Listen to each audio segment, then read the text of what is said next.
पूजितः फलसिद्धये सदैव पार्वतीपुत्रः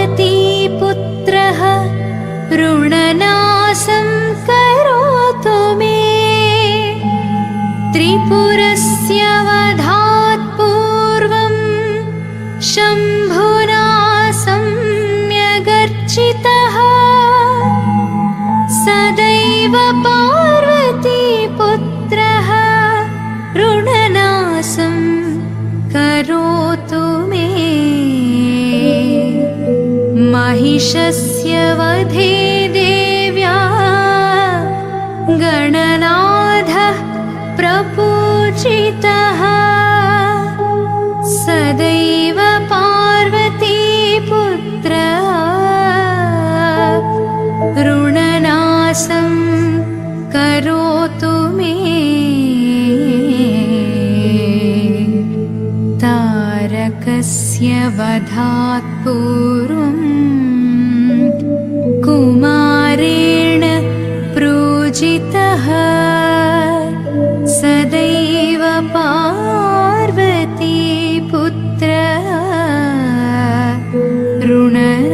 ऋणनाशं करोतु मे भास्करेण गणेशो हि पूजितश्च विशुद्धये सदैव पार्वतीपुत्रः ऋणनाशं करोतु मे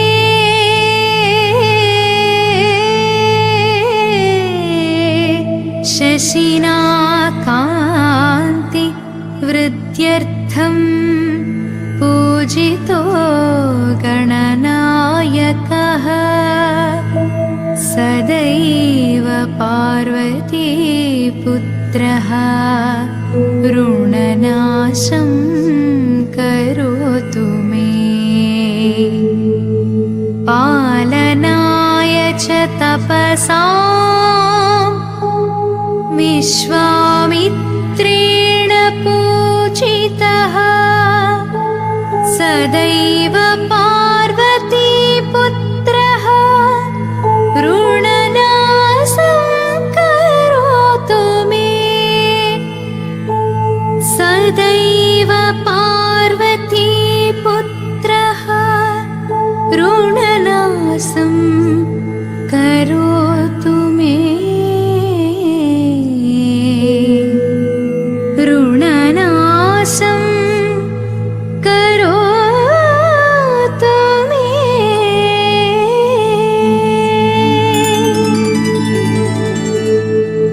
सृष्टादौ ब्रह्मणा सम्यक् पूजितः फलसिद्धये सदैव पार्वतीपुत्रः ऋणनाशं करोतु मे त्रिपुरस्य वधात् पूर्वं शम्भुना सम्यगर्चितः सदैव पार्वतीपुत्रः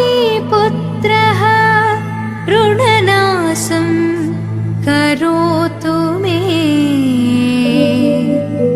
महिषस्य वधे देव्या गणनाथः प्रपूजितः सदैव पार्वतीपुत्रः ऋणनाशं करोतु मे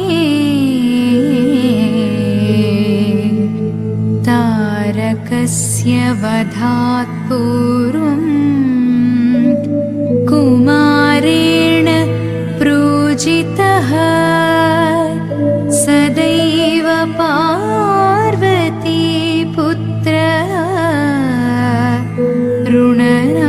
ऋणनाशं करोतु मे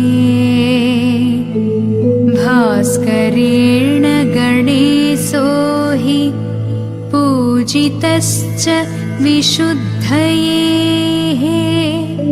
सदैव पार्वतीपुत्रः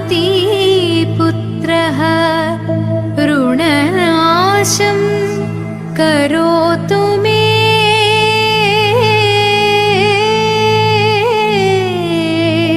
शशिना कान्ति वृद्ध्यर्थं पूजितो गणनायकः सदैव पार्वतीपुत्रः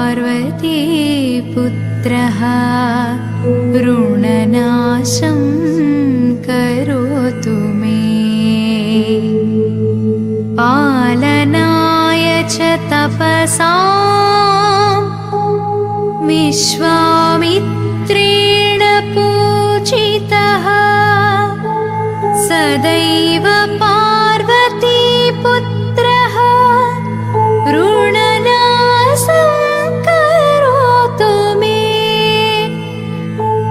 सदैव पार्वतीपुत्रः ऋणनाशं करोतु मे ऋणनाशं करोतु मे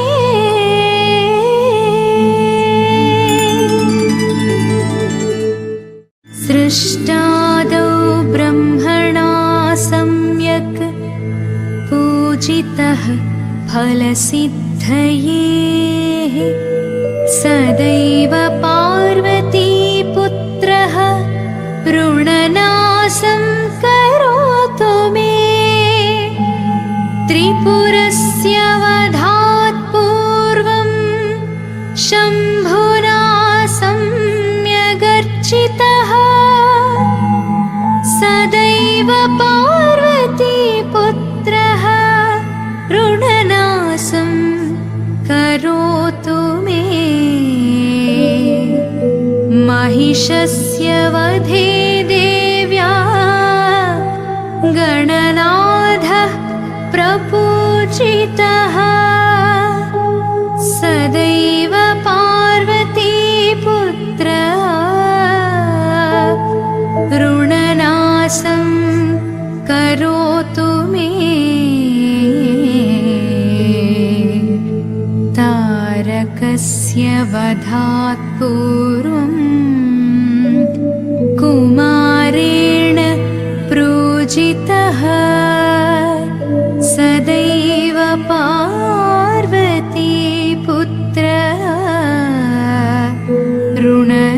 ऋणनाशं करोतु मे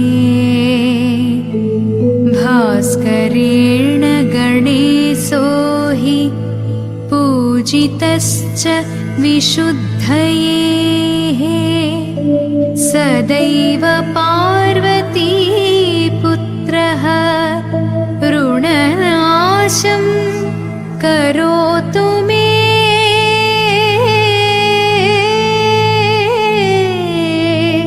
शशिना कान्ति वृद्ध्यर्थं पूजितो गणनायकः सदैव पार्वतीपुत्रः ऋणनाशं करोतु मे पालनाय च तपसां विश्वामित्रेण पूजितः सदैव पार्वतीपुत्रः ऋणनाशं करोतु मे सदैव पार्वतीपुत्रः ऋणनाशं करोतु मे ऋणनाशं करोतु मे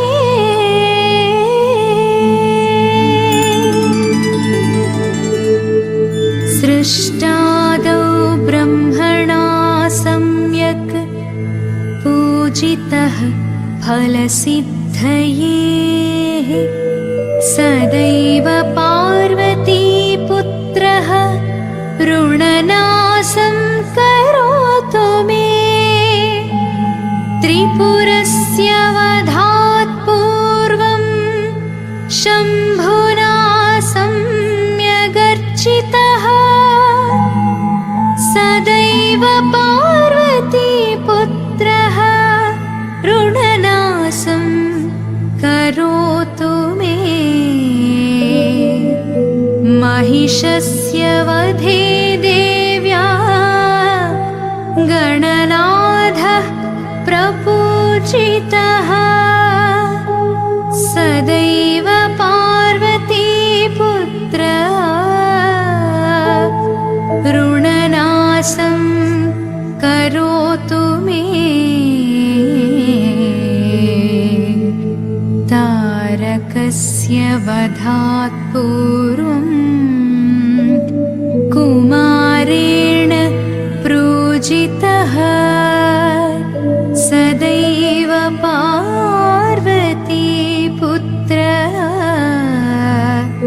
ऋणनाशं करोतु मे। भास्करेण गणेशो हि पूजितश्च विशुद्धये सदैव पार्वतीपुत्रः ऋणनाशं करोतु मे।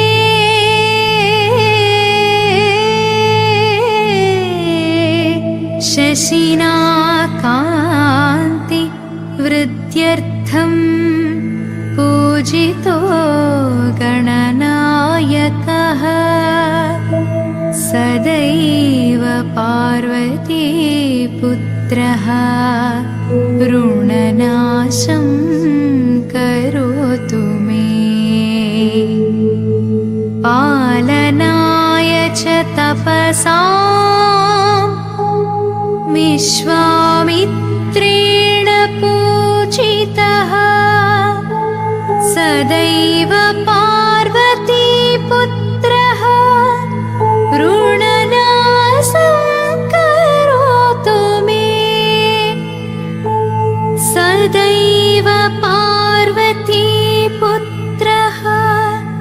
ऋणनाशं करोतु मे।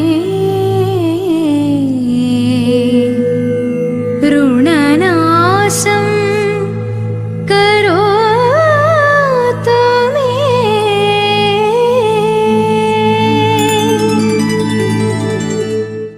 सृष्टादौ ब्रह्मणा सम्यक् पूजितः फलसिद्धये सदैव पार्वतीपुत्रः ऋणनाशं करोतु मे।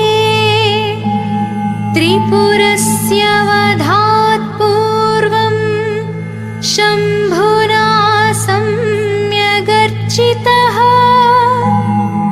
सदैव पार्वतीपुत्रः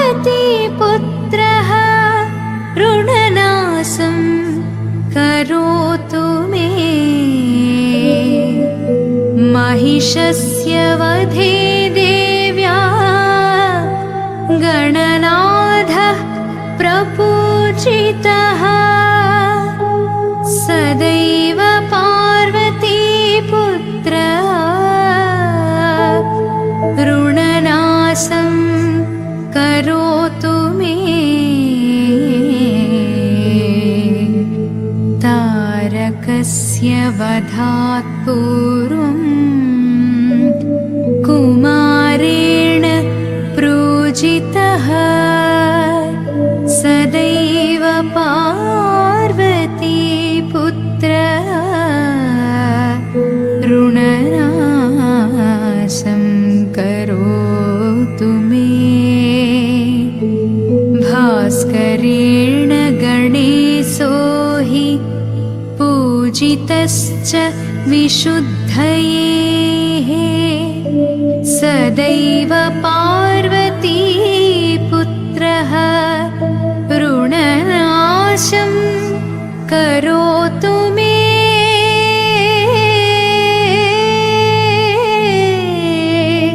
शशिना कान्ति वृद्ध्यर्थं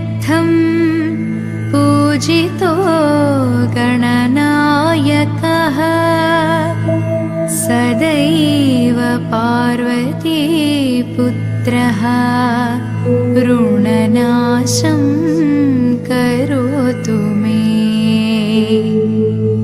पालनाय च तपसां विश्वामित्रेण पूजितः सदैव पार्वतीपुत्रः ऋणनाशं करोतु मे।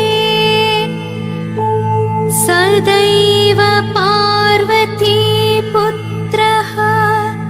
ऋणनाशं करोतु मे। ऋणनाशं करोतु मे।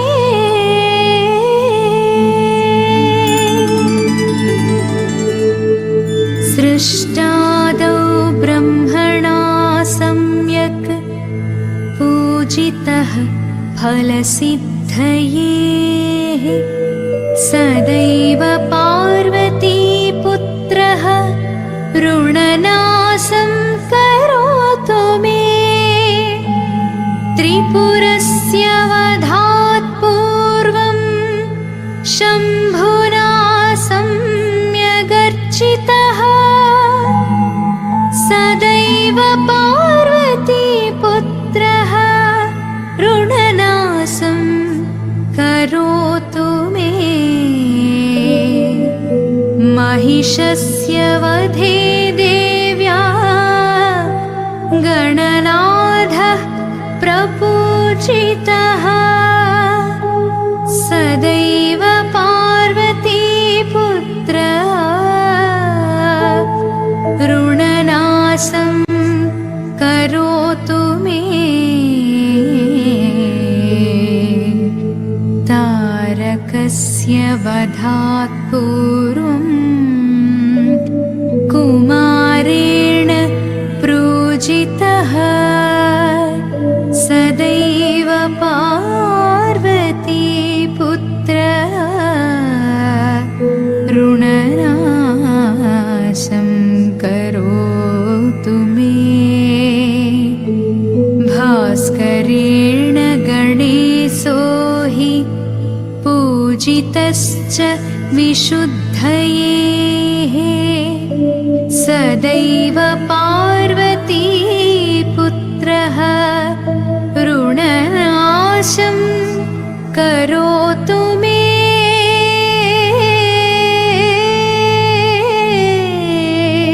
शशिना कान्ति वृद्ध्यर्थं पूजितो गणनायकः सदैव पार्वतीपुत्रः ऋणनाशं करोतु मे। पालनाय च तपसां विश्वामित्रेण पूजितः सदैव पार्वतीपुत्रः ऋणनाशं करोतु मे। सदैव पार्वतीपुत्रः ऋणनाशं करोतु मे। ऋणनाशं करोतु मे।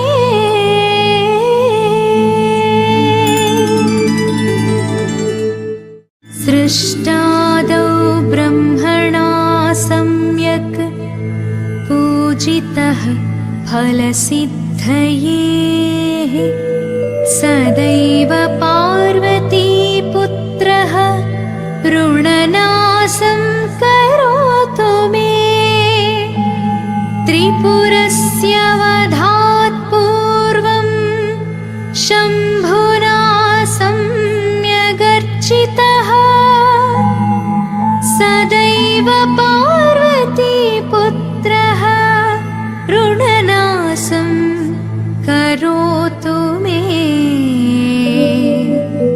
महिषस्य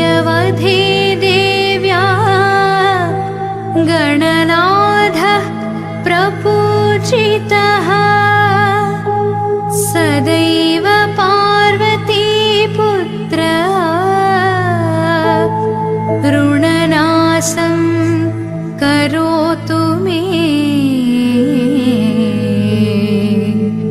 तारकस्य वधात् पूर्वं कुमारेण पूजितः सदैव पार्वती पुत्रः ऋणनाशं करोतु मे। भास्करेण गणेशो हि पूजितश्च विशुद्धये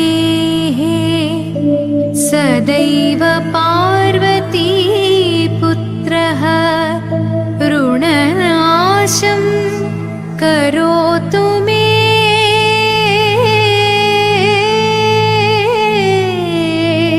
शशिना कान्ति वृद्ध्यर्थं पूजितो गणनायकः सदैव पार्वती पुत्रः ऋणनाशं करोतु मे। पालनाय च तपसां विश्वामित्रेण पूजितः सदैव पार्वती पुत्रः ऋणनाशं करोतु मे। सदैव पार्वती पुत्रः ऋणनाशं करोतु मे। ऋणनाशं करोतु मे।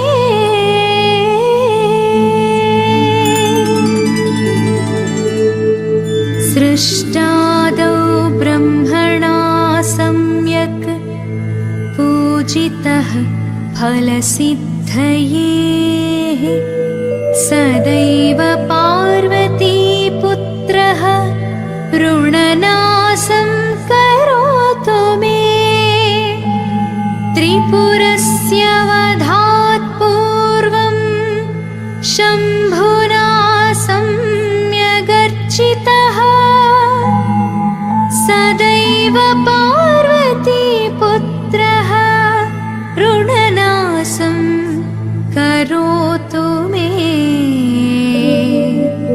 महिषस्य वधे देव्या गणनाथः प्रपूजितः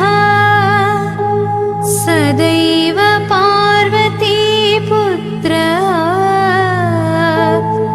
ऋणनाशं करोतु मे।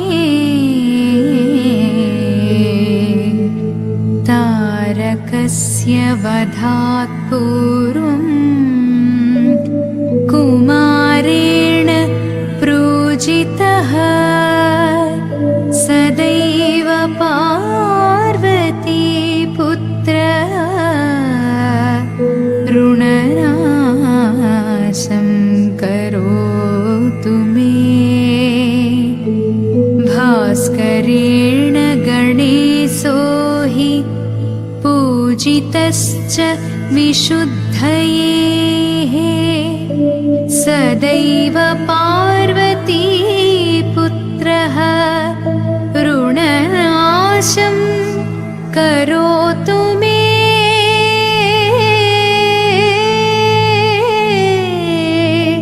शशिना कान्ति वृद्ध्यर्थं पूजितो गणनायकः सदैव पार्वती पुत्रः ऋणनाशं करोतु मे।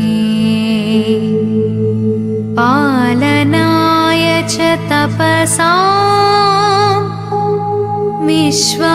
विश्वामित्रेण पूजितः सदैव पार्वती पुत्रः ऋणनाशं करोतु